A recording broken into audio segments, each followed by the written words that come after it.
What is up? It's NFL Week 10. It's DFS. It's Sunday morning. We're here at a special time. This is DFS and Chill, Club Fantasy's weekly DFS show. And, sometimes work and life happens. We adapt or die. And that's what we're here to do today. We're here to help you guys with some DFS lineups. In all honesty, I don't know of a better place to spend your Sunday morning. I don't know of two better people to spend my Sunday morning with when it comes to DFS. I am unashamed fans of both of these people. I take in their work to keep me alive when it comes to DFS. Kyra, Chris, we did it in week 1. We're back for week 10. I'm going to kick to Kyra first, the creator of this show, the author of Kyra's Cash Grabs, except this week, but that's all right. Kyra, how are you this morning, friend? Yeah, guys, I'm doing really good. I mean, good morning to those of us who are late sleepers like myself. This is a little bit rough for me. It's the first time I spoke all day.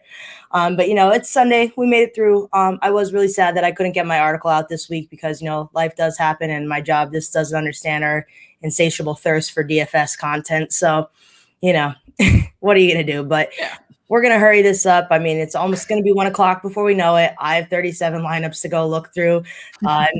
So I got to get my ass out of here too.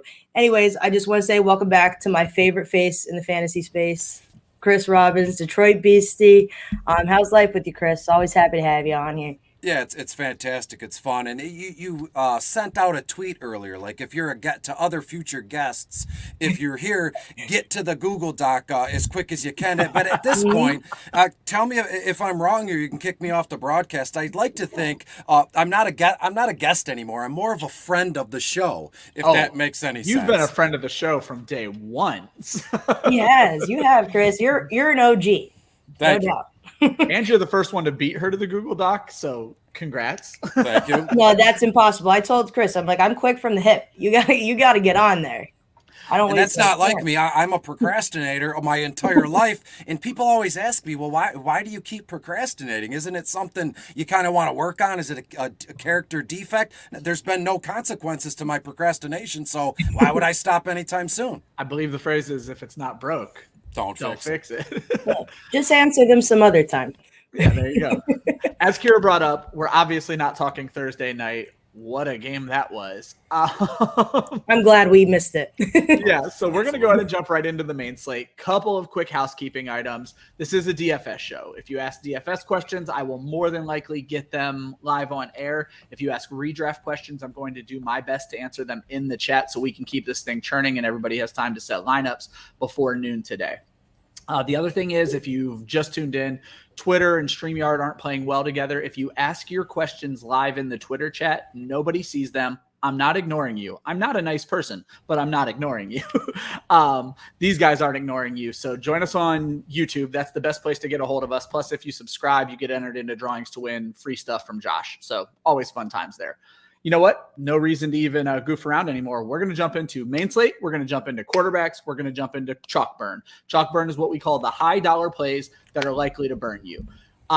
We usually focus on the main slate. I'm actually going to start with Chris with this because, Chris, you went Sunday Night Football and you went a big name. And I was thinking this is a bounce back game for Patrick Mahomes, but you don't necessarily agree.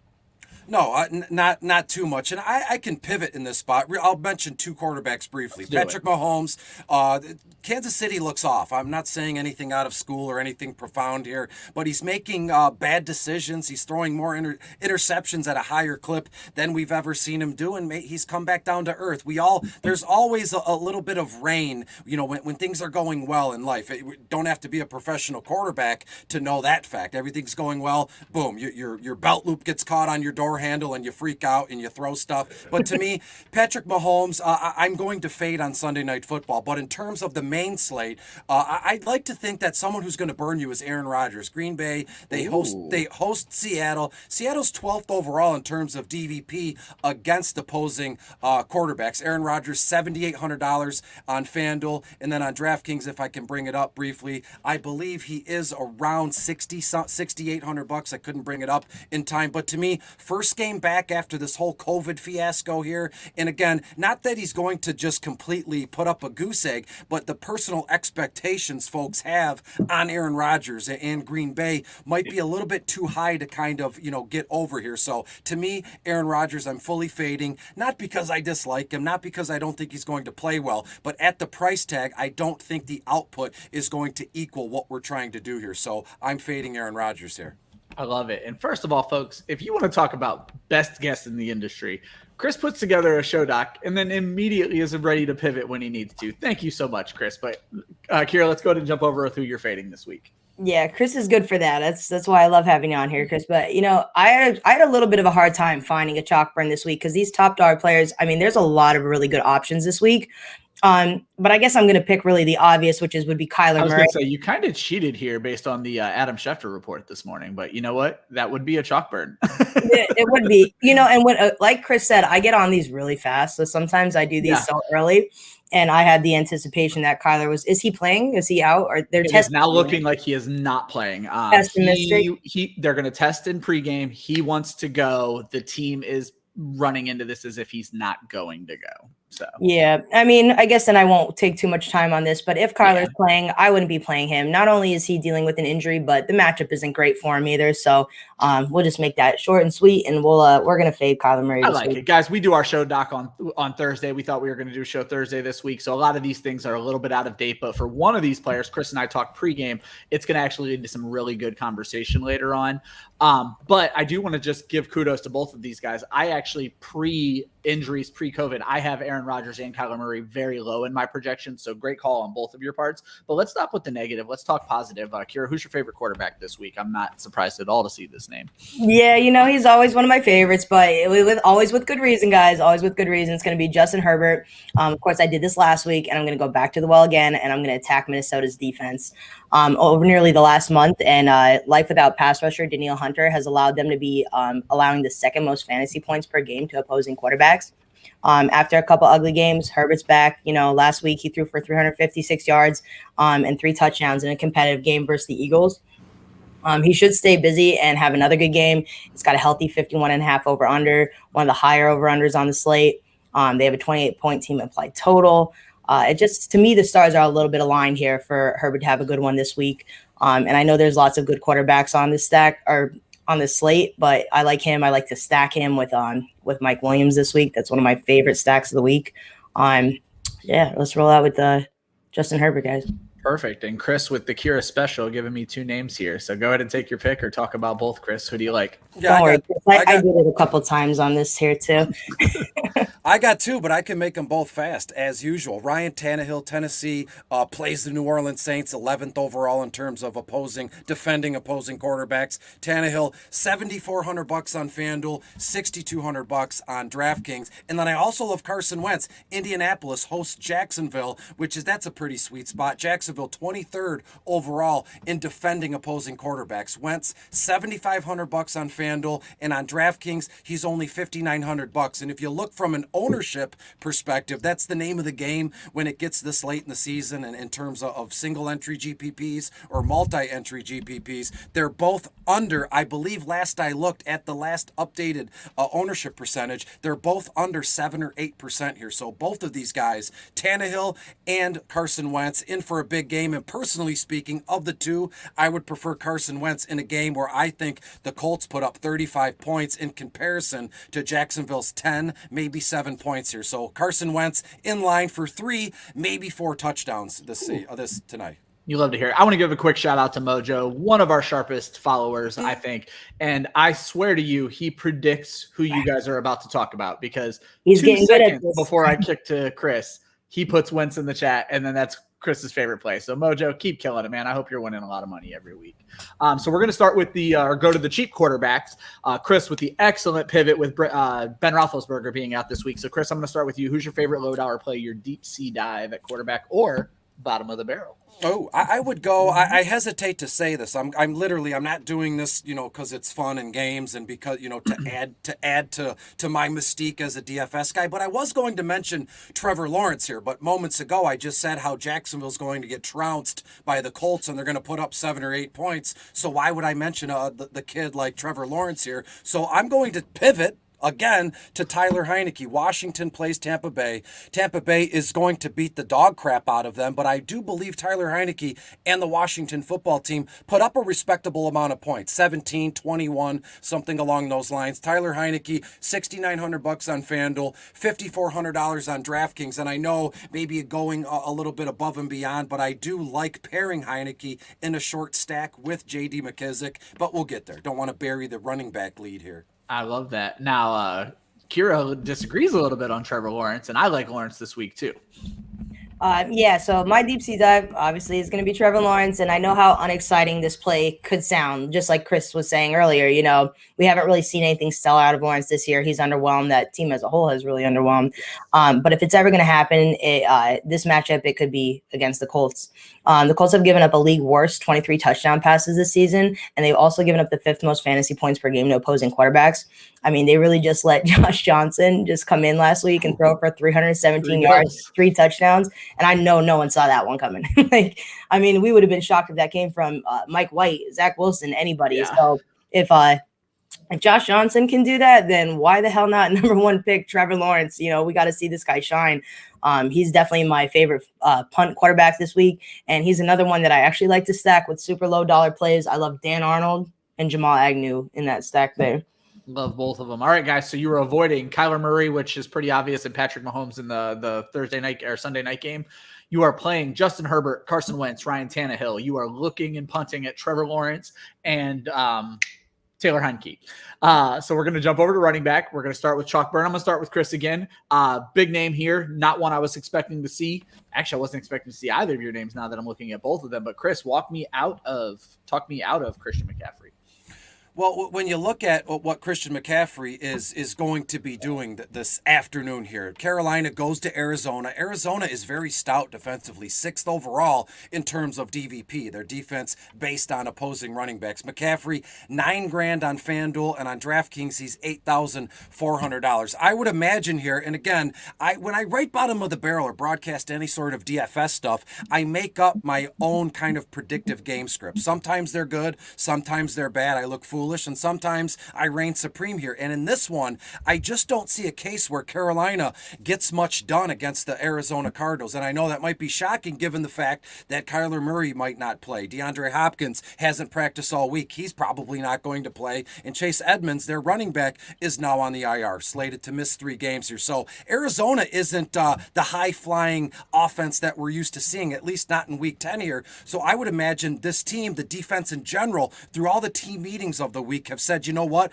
we have to pick up the slack. We are one of, if not the best team in the NFC as it stands right now. Let's show people what we're about. And I want to run through a wall right now just based on my made up game script here. But to me, I think Arizona really gets it done defensively. And I just think Christian McCaffrey is, I don't want to say a non-factor, but given his price tag on both sites, I just think he's going to lend a lot of disappointed folks here in Week 10. And I found myself when I was looking at my lineups, it's more PJ Walker scaring me away from Christian McCaffrey than it is Christian McCaffrey scaring me away from Christian McCaffrey. Agree. And normally you would say, well, with PJ Walker, he's what? He's a second string, third string at this point in time. Any young quarterback or a career backup, you think they would have a little bit of a boost given the fact that Christian McCaffrey is at your disposal. I just don't, I can't connect the dots this in Week 10. And that's rare for me in terms of DFS and cheap placers. So yeah, I'm fully fading CMC. I love it. So if Chris is telling you to avoid probably the most expensive running back, Kyra is probably telling you to avoid the second most expensive running back. Yeah, and I understand. I know that Kamara's already ruled out. So my chalk burn was initially Kamara way before this. Oh my goodness, I did not even make that connection. I completely yeah. Again, we made this show sheet on Thursday, everybody. So. But you know what? I'm generally still not all that crazy about Mark Ingram. I know that some people might want to pivot to Mark Ingram. I know a lot of people love him this week. I'm off of him in DFS. I think he is weirdly going to be chalky somehow. just because he is a low dollar amount. But now I just simply don't have a chalk burn this week for running back. That's fine. There are so many good running back plays between, Naji Harris, Dalvin Cook, Zeke, Aaron Jones. I mean, it's definitely a solid running back week. Someone's going to break the slate and crush it. No doubt about it. Go ahead. Go ahead. No, you go ahead. Oh, no, I was going to say, if there was going to be absolutely anybody up in that high dollar amount that I would be like, just not necessarily trying to fit into my lineup. I know this might sound crazy and I'm a huge Jonathan Taylor truther, but I guess it would be Jonathan Taylor just because on paper, it's the worst matchup up at the top. And I do think it's a little bit skewed by some of the matchups they face because they face some pretty weak running backs.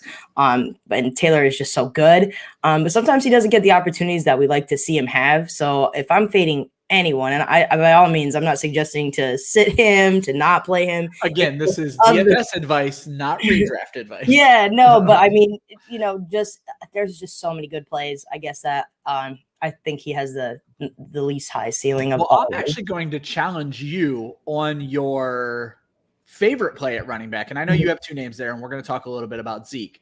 With Mason Rudolph starting, and Chris, this is going to come up for you in wide receiver as well. With Mason Rudolph starting, and I was building my lineups this morning, Naji Harris is the most expensive running back in FanDuel. He's tied with McCaffrey, I believe, but he's number one on when you look at the list. Do you still love him sans Ben Roethlisberger?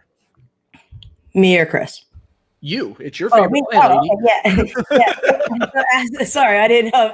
Wasn't. No, you're fine. Because they're playing Detroit, I feel like everything could be directed at Chris. But as for Naji, I do hate that Ben is out. Don't get me wrong, because even in a good matchup, it could just throw a wrench in their production as a whole. But they're going to feed Naji Harris, I think, anyway. They love to do that when it's Ben, let alone let it be Mason Rudolph. So volume is king in fantasy football. If he could break for a few good runs out there and he could get you a couple touchdowns, 2 touchdowns maybe in this game. Detroit's allowing the second most fantasy points per game to opposing running backs and the 5th most rushing yards. I know he's super expensive on FanDuel, so I'm kind of not really looking to fit him in purposely on there. He's super expensive. What is he, like 90? What is he? 9,400. That's really expensive. There's some other good plays over on FanDuel that I would pick over him. But as for DraftKings, I wouldn't mind playing Naji still. Okay, and now talk to me about Zeke, who you had listed as well. So as for Zeke, he's going up against Atlanta, who's this game boasts the highest over-under on the week. So I really do like that. And with Dallas being massive home favorites, that's even better for Zeke. Atlanta has allowed the 5th most DraftKings points to opposing running backs. In a big high game of points. I mean, I know he's disappointed us over the last he sucked last week, didn't he? I think he did. I thought he saved it a little bit at the end. Yeah, I was all over him last week. But yeah, so he's not that he sucked. I mean, he put up 12.6 points on DraftKings, 11.3 the week before. So we want to see those 20-plus point games out of Zeke. And I think that we could easily see him jump back in this one and be able to do that. And hopefully some people are just off of him because he has had a couple low weeks. Perfect. And Chris, you have Aaron Jones, who I absolutely love. So.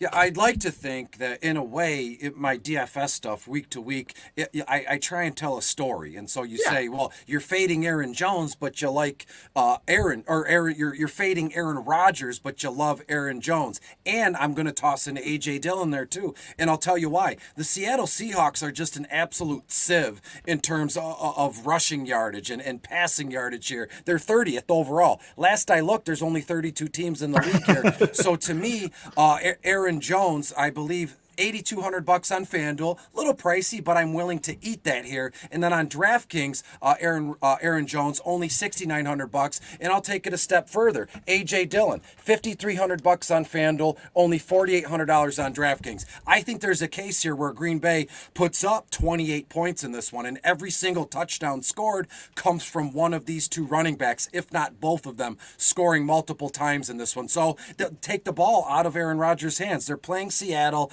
Just a heavy dose of both Aaron Jones and A.J. Dillon here, and I'm not thinking twice about both of them in the same lineup, in a GPP, or even in a cash game, and I'm not looking back on this one. I love that, and I love the take on both running backs. I want to give you a chance to answer, especially being a Lions fan. Going back to the Naji Harris question, do you agree with Kyra on that? Just the high dollar is what scared me off now with Mason Rudolph. So yeah, absolutely. Not, I believe earlier, Najee Harris and Jonathan Taylor, those are the two running backs tied for the most expensive at $9,400 on FanDuel here. But Najee, it doesn't scare me. Lions 31st overall against opposing running backs. Kyra kind of laid that out for me previously here. But to me, the Lions are the Lions. Well, I mean, again, I could sit here and just use a calculator and rattle off stats and statistics. It's the flipping Detroit Lions. Anything and everything is going to go the opposite way of how you think it's going to go. Pittsburgh, again, I don't have this game being completely high scoring. I am going to take the under here, but I know that's for another segment, another show here. But I do still firmly believe that Pittsburgh wins by, 7 points, 10 points. It's a little closer than expected without Ben Roethlisberger, but I have no issue with Najee Harris. I'd prefer him on DraftKings over FanDuel here, just based on the price, based on the PPR scoring, and we go from there. I think that's a great point. It definitely seems to be that he's a more favorable play on DraftKings. Chris, you already touched on one of your deep sea dives with A.J. Dillon. Talk to me about Devin Singletary.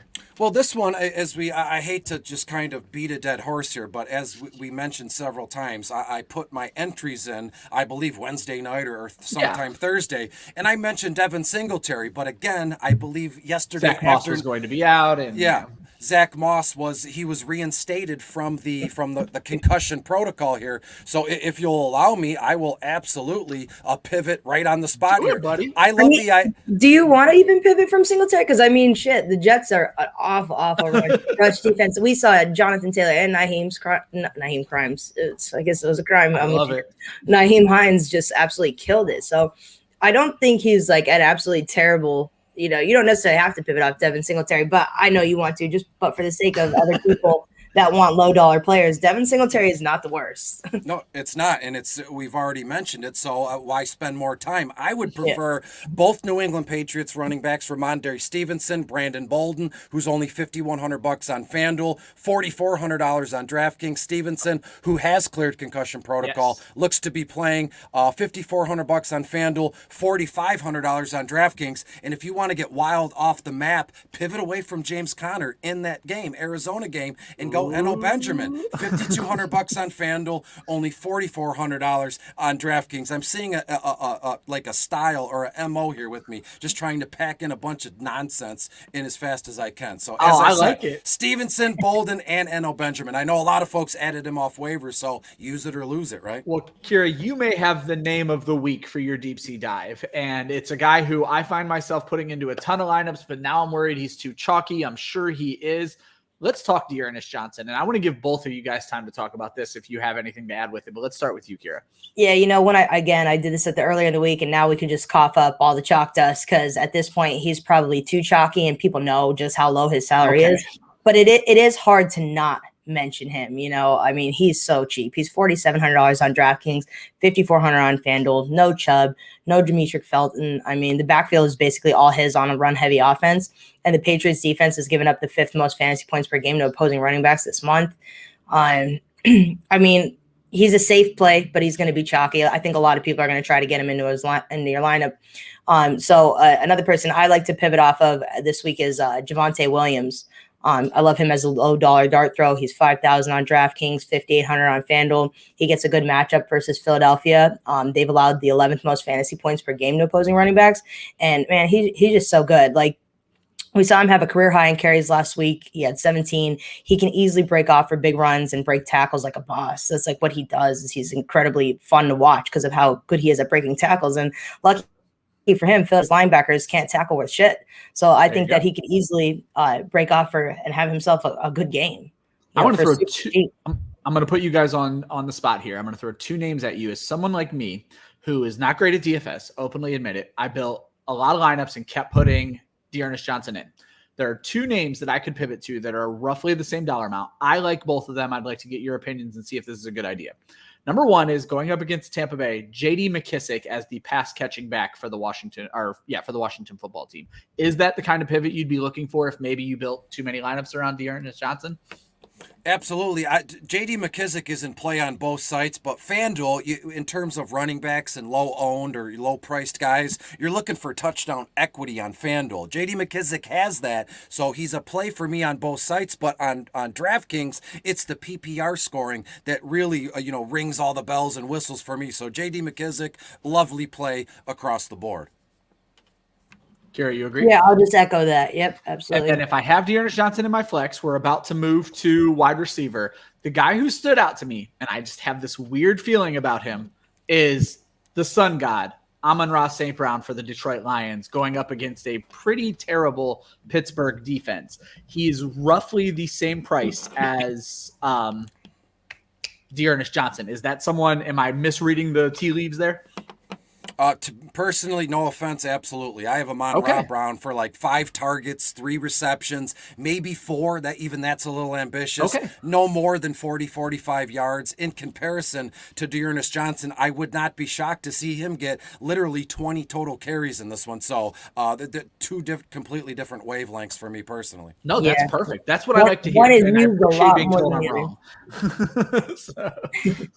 Even though Amon-Ra St. Brown, I mean, he could have a good game. The Pittsburgh Steelers do get beat up in the slot a lot there, but I would still prefer Dearness Johnson for sure. Okay, perfect. In that game, Ryan, if you want to, I don't know why you would want to do this, but if you wanted to pivot from a Lions wide receiver to another Lions wide receiver, give me all the Khalif Raymond, who I believe. So you like Raymond more than the Sun guy. Absolutely. He's seen double-digit targets, I believe, 6 or 7 times this season. Only $5,500 on FanDuel, $4,900 on DraftKings. So that's my move in terms of picking on this Pittsburgh secondary.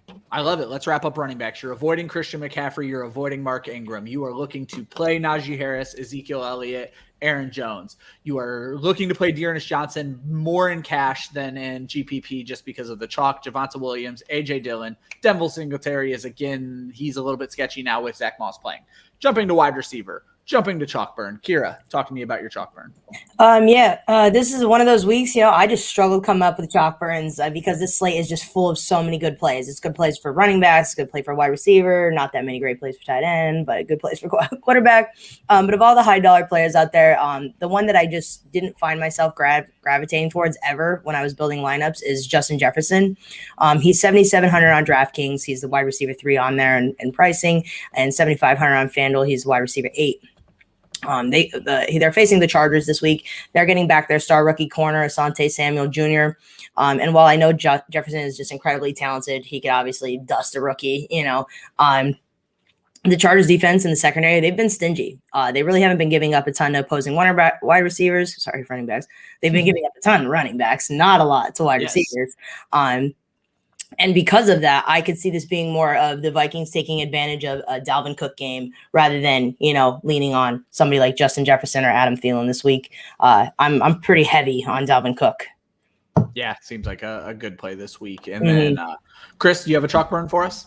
Yeah, I mentioned Tyreek Hill, Sunday Night Football. We'll cross that bridge when we come to it. But I want to mention Terry McLaurin here in a game where Tampa Bay's at Washington, as we said. I also mentioned that Tampa Bay is going to put up 35-plus points in this one in comparison to Washington's 10, maybe 14 points if they're lucky. And everybody, I'm telling a story here in a way. I mentioned Tyler Heineke as a favorite deep sea dive. We mentioned J.D. McKissick as someone who, I would stack. But when you look at Terry McLaurin here, back through his game log, and this is all from memory from this morning. Terry McLaurin, it's an every other game kind of thing. And I believe he saw 7 or 8 targets last week. So this week, week 10, he's going to see kind of a reduced amount of production here. And again, Washington's going to be playing from behind. You get all the buzzwords of garbage time and all that. I just don't think Terry McLaurin is going to be a factor in this one. And when you look at his price on FanDuel, $7,100 against it's a kind of a green matchup. Tampa Bay,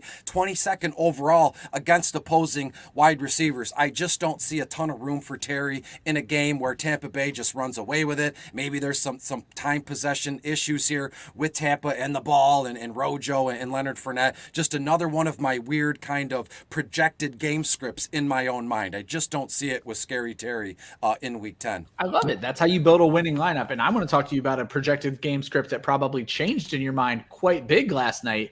when we did this document, you originally had Deonte Johnson as your favorite wide receiver. I asked you to keep him because I want you to talk to me. Do you still like him with Mason Rudolph at quarterback?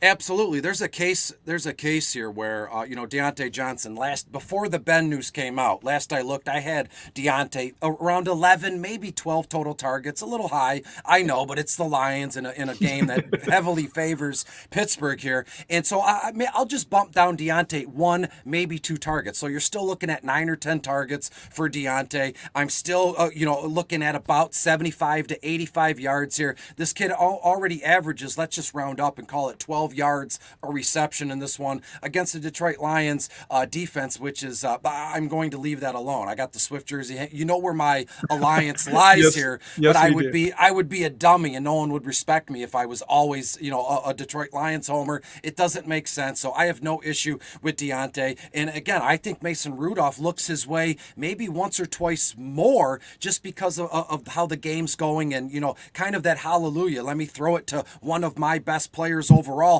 and see what happens. Last I also looked, Chase Claypool is not playing today, so it's going to be Deonte Johnson and Naji Harris show there. So I have no issue stacking both Harris and Deonte Johnson. He is a god. The leader of Club Fantasy, Josh Hudson, the biggest Deonte Johnson fan. Kyra, talk to me about your favorite wide receivers.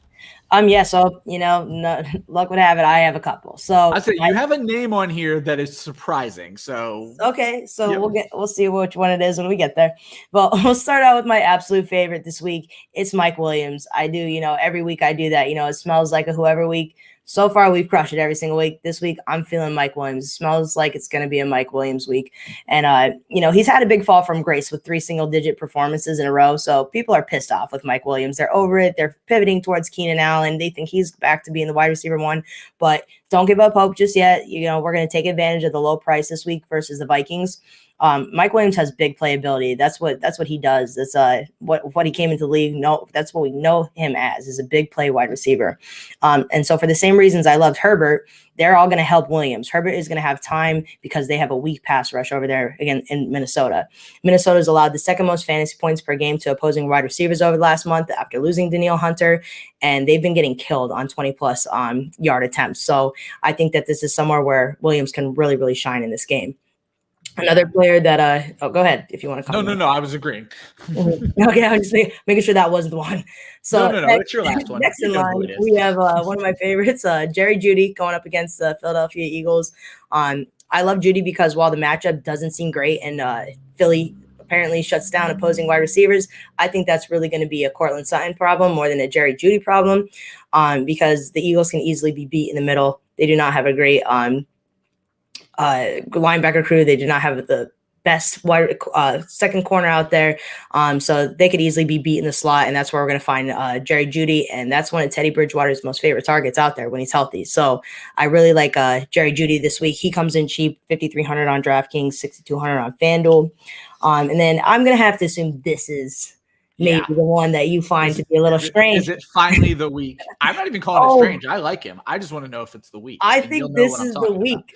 I feel it in my fucking bones, man. I mean, it's going to be Jacoby Myers, okay? Jacoby, he has a very safe floor as far as he averages about 5 receptions, 48 yards a game. But he just needs that freaking touchdown, man. And if he gets that touchdown, his value is going to pay off tenfolds. Jacoby, this is the crazy thing. If people don't know this, Jacoby's played in 35 games with no touchdowns. He's heavily using the offense. He has 110 catches and not one receiving touchdown. It's almost bananas that this guy isn't able to do this. But he's got a good matchup this week versus Cleveland. They give up the 13th most fantasy points per game to opposing wide receivers. And Cleveland also allows the 6th highest target rate or target share to wide receivers in the league. So, fingers crossed that this is the week that we see Jacoby Myers get the touchdown, and he's cheap enough. I think he could definitely be a game changer this week in DFS. Yeah, I'm ready for that storyline to end. Well, Kyra gave us a bunch of favorite wide receivers. Chris, bottom of the barrel, no surprise. You have a bunch of cheap wide receivers you like. Absolutely, and I want to touch on Jacoby Myers briefly. Oh, please. Josh mentioned Deonte being a god. Well, Jacoby Myers, he's the target share god. He just hogs target shares. I believe at one point last season, he was sitting at around 32.8% of the target share in that offense. That's insane. Elite wide receiver production. It is, no doubt. And with opportunity comes great, no great doubt, responsibility. So, and really quick, I mentioned Marvin Jones Jr., Tyler Johnson, which is kind of done and over as quick as it started here with the fact, Evans and Godwin are going to play here. But I want to touch on, I'll keep it short and sweet, Donovan Peoples-Jones in Cleveland. They go to New England, same game, opposite sideline as Jacoby Myers. New England's 12th overall in terms of opposing wide receivers. I got some flack for this one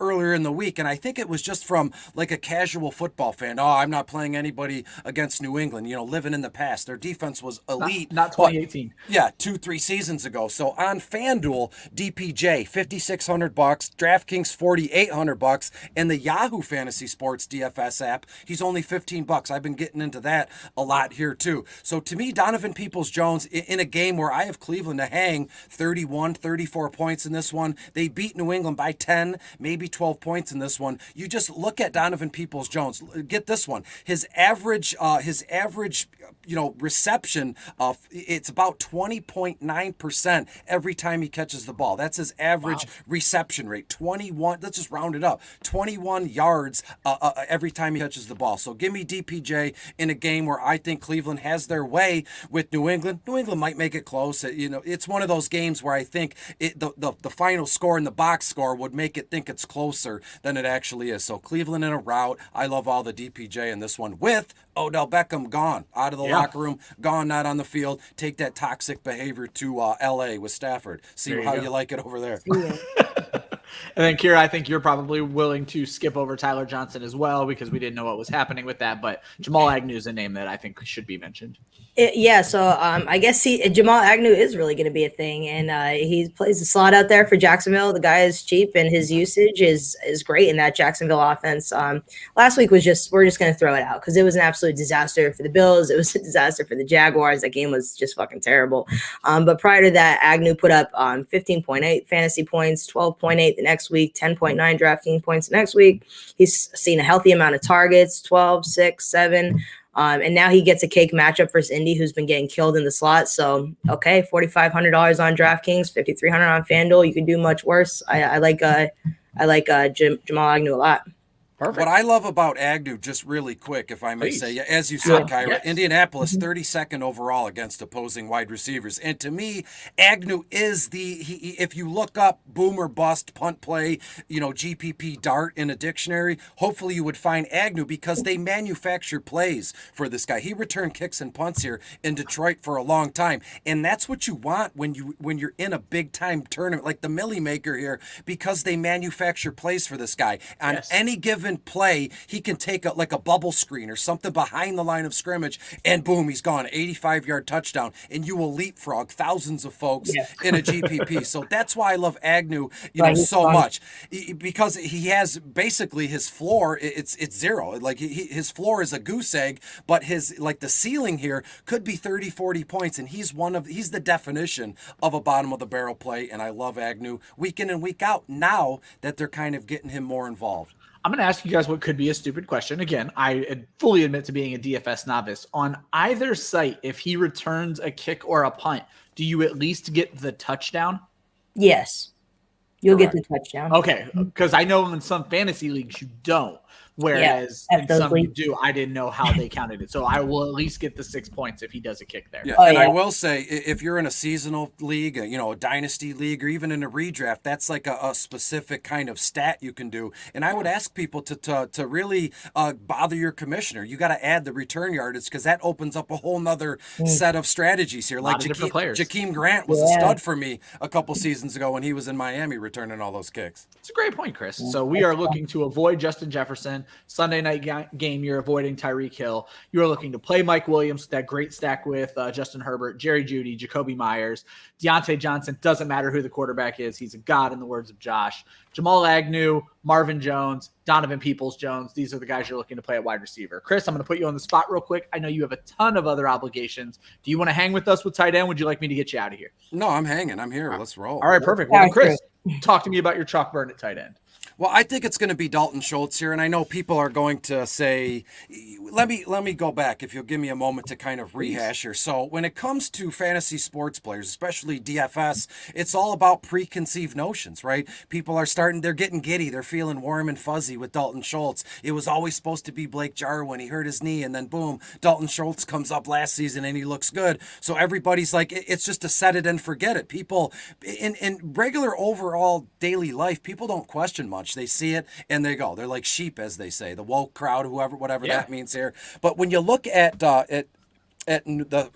Dallas here, I think there's a case where Dalton Schultz will just fall by the wayside. I don't think he's that important of a piece, especially this week when you have CeeDee Lamb, when you got Zeke Elliott, Tony Pollard here. So I just think there's a case here, given the price tag, which isn't a ton of money. It's not, if you have Dalton Schultz in your lineup and he does nothing, I think he's $6,000 on FanDuel. If he puts up a goose egg, it's not going to kill you. It's going to, completely dismiss you from any sort of big money here, but it's not going to kill you. So for that factor, I would rather just punt tight end. I've done it since day one, and I will continue to do that. So to me, it was kind of a spin the wheel at tight ends, and whatever one it lands on, and it happened to land on Dalton Schultz. So I'm going to fade him this afternoon. There you go. And Kyra, who are you avoiding? So the chalk burns this week were a little bit rough at tight end because there's not a ton of great plays up at the top, but I don't know that there's one in particular that's just like god awful. But for me, I guess if I had to really break it down, it was Zach Ertz. He's just too expensive. 5th highest priced tight end on DraftKings, and for what? For Colt McCoy and going up against the Carolina Panthers. I think that Ertz is just underwhelming at his price tag. And like Chris said, I'd much rather honestly punt the position this week. There's a ton of good low dollar plays that I am totally cool with just punting tight end this week and going towards. As someone who preaches streaming the tight end position in redraft, I feel like that comes into play very heavily in DFS because you can find these cheap plays. And I know these are names that are going to come up later on for you guys, but Dan Arnold is a guy who in redraft, I've been telling people, why is this guy not on 50% of rosters yet? Mm-hmm. And I feel like a lot of times low rostership plays into low ownership when it comes to DFS as well. So if we're avoiding those two, Kyra, who's your favorite play at tight end this week? So my favorite play this week would be Dawson Knox. I mean, let's just get back to business with Dawson Knox in a get-right game for the Buffalo Bills. The dude was a touchdown machine before injury, and there's just no reason why it can't or won't pick up right where it's left off. And especially this week going up against the New York Jets, they allowed the 8th most fantasy points per game to opposing tight end. He's only 4,500 on DraftKings, 5,800 on FanDuel. He's the tight end 6 in both of those formats. He was operating as a tight end 1, and he could be an absolute steal at his salary, to be honest. I want to jump in real quick. And Chris, I'm going to let you answer first, and then we'll jump over to your answer for favorite tight end. Mojo, very sharp, calls Kyle Pitts a stud. While I'm not disagreeing that Kyle Pitts is a specimen, we've seen him get shut down with this whole whatever is going on in Atlanta. Is he a chalk burn type player? He's not a guy I'm finding myself looking to fit into my DFS lineups right now. Chris, how do you feel about him? Well, yes and no, but for, this week in general, Atlanta, they're playing, who are they playing? Oh, they're at Dallas. Yeah, Dallas is, I mentioned the word sieve. That seems to be the word of the day here. I've used it on several broadcasts here. But to me, tell me what you think of this. I have Kyle Pitts around 8 or 9 targets, catch maybe 5 or 6 passes, 69, nice, maybe 70 yards here, something along those lines. And we go from there. He averages about 15 yards a reception here. So again, he's a young kid. He's coming into his own. He is a specimen, and he's going to have games like this as he's learning to beat coverage, as he's learning to kind of see coverage. Again, everything we do in life is repetition and experience. So again, Kyle Pitts learning and growing on the fly, feet to the fire here. So I have no issue with Kyle Pitts specifically in week 10 in Dallas. And I think you really hit on the fact that it's Dallas. Carolina is a defense much more equipped to shut down Kyle Pitts than the Dallas Cowboys are. Correct. Yeah, Carolina has some very, active and in-your-face kind of linebackers who you can say, here, this is who we want you to kind of coverage Kyle Pitts and run all over the field and go from there. Carolina, very stout defense. Dallas, not so much. What are you going to get? Frankenstein, Van Der Esch with his neck? I mean, what's this guy going to do? Kyra, do you have anything to add on Pitts? Yeah, as far as Pitts, I mean, he's going to probably have an okay game. I don't know that he's going to blow up in this one. And for 5,800 on DraftKings, I'd rather pay all the way down and go to like a Dan Arnold for 3,500 and save a butt ton of money and load up somewhere else. Perfect. We're not going to jump to I think they could have similar production. First, I want to let Chris talk about his favorite tight end play, and then we'll jump into all of your deep sea dives. So, Chris, talk to me about your favorite tight end. So briefly, you know what? Like what was his name? Mojo, right? He mentions he mentions Conklin, and that was I wrote that in the Google Doc, and I recently, right before we went live, I shared a screenshot of my bottom of the barrel note. So I'm almost certain he read both of it. You sent him the Google Doc, and he saw what an egomaniac I would be to be like, this guy read my bottom of the barrel notes.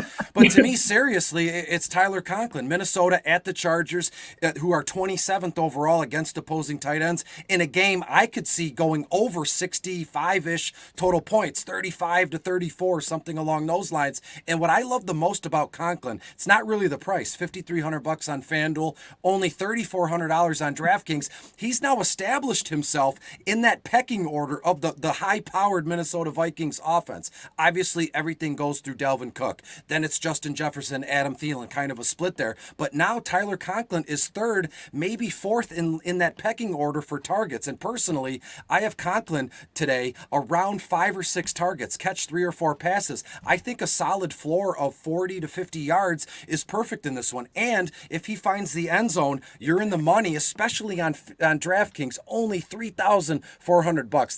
That's offensive. We have to use Conklin. There you go. Well, and these are the guys I love every week. And so we're going to get into the deep sea dives. Chris, I'm just going to keep it kicking with you. There's so many good cheap tight ends. So you've talked about Conklin. Let's go ahead and talk about Pat Freiermuth over in Pittsburgh. Yeah, no doubt, no brainer. I mentioned him in the Monday Night Football video. I made a graphic for him, and he scored twice, and that was amazing. And it's fun, Ryan. I know. Let me run something by you. I'm sure you'll agree. You've been writing and broadcasting dynasty and fantasy sports stuff for a long time, and normally, in that mindset, that behavior, we find a guy or a kid that we like, and then we run with it. We talk about them, Absolutely. Whether it's sunshine and rainbows or people hate us, and then it's such a good feel. It's a warm, fuzzy feeling when people catch on, but in a weird way you feel like a douche if you go, I've been telling you about Freiermuth this whole time, because there's really nothing positive to be gained from acting that way. So it's just kind of something you store away in your head, and I'm glad Freiermuth is playing well. And in bottom of the barrel, verbatim, I mentioned we have a new young stud tight end in our midst here. Pat Freiermuth, $5,100 on FanDuel, only he's under $4,000 on DraftKings. Unbelievable. $3,900. Freiermuth, they host the Lions, okay, they're 10th overall against opposing tight ends, but at this stage of the game, I think the quarterback change benefits the tight end the most. It could be player A, player B, it doesn't matter. I think Mason Rudolph, given all the spring and the summer work, the OTAs, he probably saw a lot of work with Pat Freiermuth. So I believe great point. I believe Freiermuth, runs it back. Is he going to score twice? I don't know. That'd be outlandish for me to say, but I firmly believe we see another stellar performance from Pat Freiermuth, and only 39 on DraftKings. Too good to be true. And then on FanDuel, touchdown equity, as I've said, I believe he scores again, against the Lions here. So give me all the Pat Freiermuth. I adore that take, because Freiermuth would have been the tight end too in the preseason, obviously working with Mason Rudolph there. So yeah, against Eric Ebron, who's an effing bum. I can't stand it. And then Kyra, you have two of my absolute favorite, especially now with the Logan Thomas news. But talk to me about your deep sea dives at tight end. So two of my absolute favorite plays as well this week are going to be Dan Arnold and Ricky Seals-Jones. I also was really high on Tyler Conklin. I seen that you put him in there. I almost put him in there myself, but I didn't want to echo everything that you said. So Dan Arnold this week, $3,500 on DraftKings, $5,100 on FanDuel, and it's criminal. And we're going to steal this value at a great price. So I don't know if people just don't notice because it's Dan Arnold, but he plays for the Jaguars. If you didn't even know that either, people. Yeah, he's really heavily involved in their offense. Throwing out again the Thursday night. Well, not again. Sorry, I was thinking of what I was talking about in the last segment. So he was throwing out his Thursday night debut with the Jaguars. He played on a short week, so we're just not going to count that. But for the Jaguars, Arnold has been averaging about 7.5 targets a game, 5 receptions, and 55 yards. And this week, I bet you the touchdown comes because he's going up against the Colts, who give up the 4th most fantasy points per game to opposing tight ends. And I think that he is just an easy smash spot at $3,500. I think that he could put up, like I said, I think he could easily do Kyle Pitts numbers, and he's way cheaper. And then even moving on to Ricky Seals-Jones, he's another solid pump play, and he's a waiver wire darling. Who knew that Ricky Seals-Jones was going to be relevant? Who knew Dan Arnold was going to be relevant? It's really either Terry McLaurin or Ricky Seals-Jones in that football team offense. And with Logan Thomas still on the IR, I expect RSJ, who has run the 2nd most routes at the tight end position, to remain heavily involved in an offense who's going to need him versus the Bucs. And lucky for him, the Bucs matchup is actually pretty favorable. Tampa gives up the 9th most fantasy points per game to opposing tight ends. And like we said, I mean, we like Heineke, we like RSJ, we like, McKissick. So I think that game has some potential there to put up some big points. And I like Ricky Seals-Jones a lot for super cheap, $3,700 on DraftKings, $5,300 on FanDuel. There you go. So talking tight ends, you're avoiding Zach Ertz, you're avoiding Dalton Schultz. You are playing Dan Arnold, Ricky Seals-Jones, Tyler Conklin, Pat Freiermuth, Dawson Knox. Guys, I'm going to just run through these defenses. I don't want to keep people too long because they need to go set these lineups. You are looking to play the Buffalo Bills, the Carolina Panthers, the Pittsburgh Steelers, and if you're doing anything tonight on DraftKings where you can play defenses, the Las Vegas Raiders. So Chris, thank you so much. I know you had a ton to get done this Sunday. We had to make adjustments, and you adjusted with us. Please pitch anything you can pitch, plug anything you can plug. Tell these people where they can find more of your work.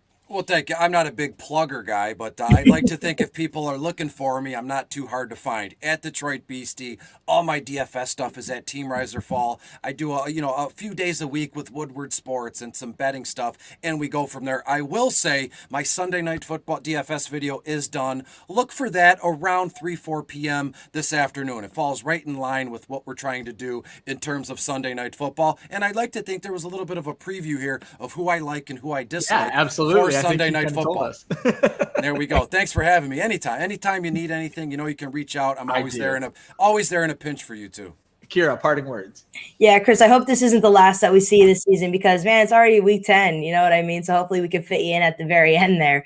But yeah, guys, I mean, we only got a couple more minutes. Get those DFS lineups set. If you have any questions, my DMs are now open. Apparently, my DMs on Twitter were not open. Someone made me very aware of that, and I feel extremely bad. I have no idea why they weren't. No, how dare you? I know I'm like a bitch. People think probably because she You're doesn't want to. Yeah, too good for common folk, huh? Can't get DMs from people, but you gotta find me on Twitter, Fantasy FF Kyra. Just go to my tweets only. No, my DMs are open, guys. If you need any help, I'm always happy to help out. It's very gratifying to me. To the person in the chat that asked Ingram or Dearness Johnson, we are big Dearness Johnson fans this week. Don't play any games there with Ingram. It's Johnson for sure.